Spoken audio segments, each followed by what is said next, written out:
Milestone ট্র্যাজেডিতে কাঁদছে গোটা বাংলাদেশ, শোকে স্তব্ধ গোটা জাতি।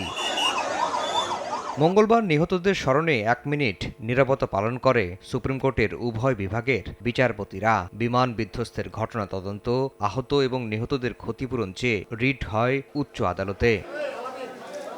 শুনানি শেষে বিশেষজ্ঞদের সমন্বয়ে উচ্চ পর্যায়ের তদন্ত কমিটি গঠনের নির্দেশ দেওয়া হয়। নিহতদের পরিবারকে ৫ কোটি, আহতদের ১ কোটি টাকা ক্ষতিপূরণের রুলও দেন উচ্চ আদালত। নিহত হয়েছেন তাদের ইচ অ্যান্ড এভরি পার্সন, ছাত্র হোক আর যেই হোক না কেন, প্রত্যেককে ৫ কোটি টাকা করে আমরা কম্পেনসেশন দেওয়ার জন্য আবেদন করেছি।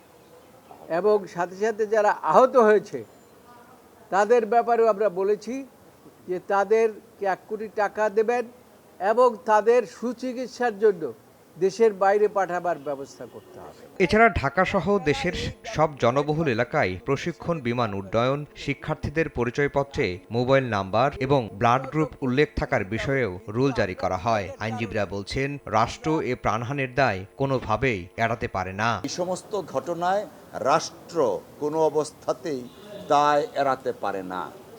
গত ৩৪ বছরে ৩২টা অ্যাক্সিডেন্ট হয়েছে এবং ৩২টা অ্যাক্সিডেন্টেই ৩২ জন পাইলট মারা গেছে। তো যে অর্ডার দিয়েছেন সেই অর্ডারে আমরা পিটিশনার এবং আইনজীবীরা সন্তুষ্ট।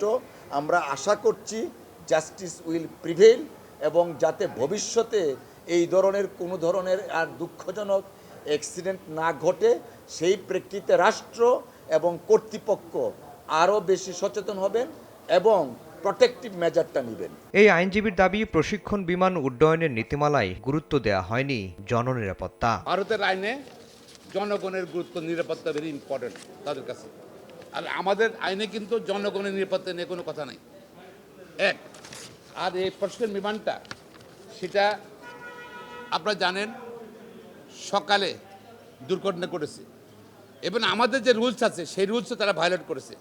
বলছে যে ভোরে নতুবা শেষ সাথে দিয়ে করতে হবে, সেটা করেনি। আদালতের রুল অনুযায়ী প্রয়োজন সাপেক্ষে সরকার আহতদের বিদেশে চিকিৎসার ব্যবস্থা করবে বলেও আশা আইনজীবীদের।